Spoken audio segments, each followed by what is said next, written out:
दिल्ली चुनाव के लिए कांग्रेस की दूसरी लिस्ट तैयार। आपके खिलाफ कांग्रेस ने खेला बड़ा दांव।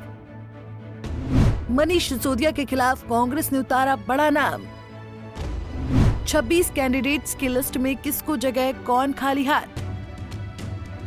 दिल्ली विधानसभा चुनाव को लेकर सरगर्मियां तेज हो चुकी हैं, जहां एक तरफ आम आदमी पार्टी ने उम्मीदवारों की लिस्ट जारी करके अपने सारे पत्ते खोल दिए हैं, तो वहीं दूसरी तरफ दिल्ली विधानसभा चुनाव के लिए आम आदमी पार्टी के बाद कांग्रेस ने भी अपने सिपह सलारों को उतारना शुरू कर दिया है। कांग्रेस ने 21 सीट के बाद अब मंगलवार शाम 26 उम्मीदवारों की दूसरी सूची जारी कर दी है। कांग्रेस ने अरविंद केजरीवाल के खिलाफ संदीप दीक्षित को रणभूमि में उतार रखा है, तो अब मनीष सिसोदिया के खिलाफ फरहाद सूरी जैसे मजबूत चेहरे पर दांव खेला है। इतना ही नहीं, आम आदमी पार्टी छोड़कर कांग्रेस में आए पूर्व विधायक देवेंद्र सहरावत और आसिम खान को भी प्रत्याशी बनाया गया है। कांग्रेस पार्टी ने दिल्ली विधानसभा चुनाव के लिए उम्मीदवारों की जो दूसरी लिस्ट जारी की है, उसमें कई मुस्लिम चेहरे भी शामिल हैं। दूसरी लिस्ट में 3 मुस्लिम चेहरे हैं, वहीं पहली लिस्ट में 3 मुस्लिम और 2 महिला उम्मीदवारों को टिकट दिया गया है। हालांकि दूसरी लिस्ट में एक भी महिला उम्मीदवार नहीं है। कांग्रेस की दूसरी लिस्ट में किन के नाम?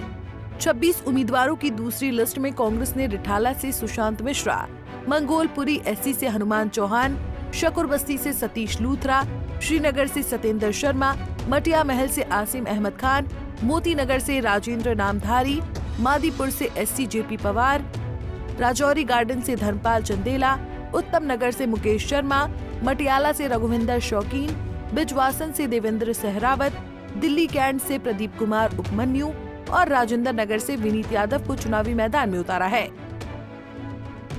कांग्रेस की लिस्ट में सबसे प्रमुख नाम दिल्ली नगर निगम के पूर्व महापौर फरहाद सूरी का है, जिन्हें जंगपुरा से पूर्व उप मुख्यमंत्री मनीष सिसोदिया के खिलाफ चुनावी मैदान में उतारा गया है। तो चलिए आपको विस्तार से बताते हैं कि आखिर फरहाद सूरी का नाम इतना अहम क्यों है। सिसोदिया के खिलाफ फरहाद सूरी दिल्ली नगर निगम के मेयर रह चुके हैं और उन्हें सियासत अपनी मां से विरासत में मिली है। फरहाद सूरी जंगपुरा विधानसभा सीट के निजामुद्दीन वार्ड से लगातार पार्षद का चुनाव जीत रहे हैं। इतना ही नहीं, उनकी मां ताजदार बाबर दिल्ली कांग्रेस की दिग्गज नेता रही हैं और मिंटो रोड सीट से 2 बार विधायक भी रह चुकी हैं। फरहाद सूरी दूसरी बार विधानसभा चुनाव में किस्मत आजमाने के लिए उतरे हैं। पहली बार ओखला के उपचुनाव में कांग्रेस के टिकट पर लड़े थे और अब जंगपुरा सीट से मनीष सिसोदिया के खिलाफ किस्मत आजमाएंगे। निजामुद्दीन और दरियागंज जैसा मुस्लिम इलाका जंगपुरा विधानसभा क्षेत्र में आता है। फरहाद सूरी पंजाबी मुस्लिम है। इस इलाके में पंजाबी वोटर बड़ी संख्या में है। मुस्लिम और पंजाबी वोटों के सहारे ही फरहाद सूरी लंबे समय से पार्षद चुने जाते रहे हैं। राजनीतिक विश्लेषकों की माने तो आम आदमी पार्टी ने जिस सियासी मकसद के तहत मनीष सिसोदिया को पटपड़गंज सीट के बजाय जंगपुरा जैसी सेफ सीट माने जाने वाली से उतारा था, कांग्रेस के फरहाद सूरी के उतरने के बाद अब खेल खराब हो सकता है।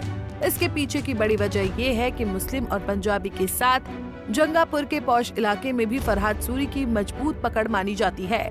सूरी अगर इन वोटों को अपने साथ जोड़ने में कामयाब रह जाते हैं तो सिसोदिया के लिए जंगापुर सीट जीतना आसान नहीं होगा। अब जब मनीष सिसोदिया के खिलाफ फरहाद सूरी को जरूर चुनावी मैदान में उतारा गया है, ऐसे में सभी की निगाहें सीएम आतिशी के खिलाफ कांग्रेस के कैंडिडेट पर हैं। मंगलवार को पूरे दिन ये चर्चा चलती रही कि कालकाजी सीट पर आतिशी के खिलाफ कांग्रेस अलका लांबा के नाम का ऐलान कर सकती है। कांग्रेस उम्मीदवारों की दूसरी लिस्ट जारी करने से पहले पार्टी की केंद्रीय चुनाव समिति की बैठक में खूब माथापच्ची की गई, लेकिन 26 उम्मीदवारों के नाम का ऐलान किया गया तो न ही अलका लांबा का नाम था और न ही कालकाजी सीट का। इस तरह मुख्यमंत्री आतिशी के खिलाफ कैंडिडेट कौन होगा, कांग्रेस ने इस पर सस्पेंस बना कर रख दिया। अलका लांबा के कदम पीछे खींचने के बाद कांग्रेस सोच विचार कर कालकाजी सीट पर अपना प्रत्याशी उतारना चाहती है।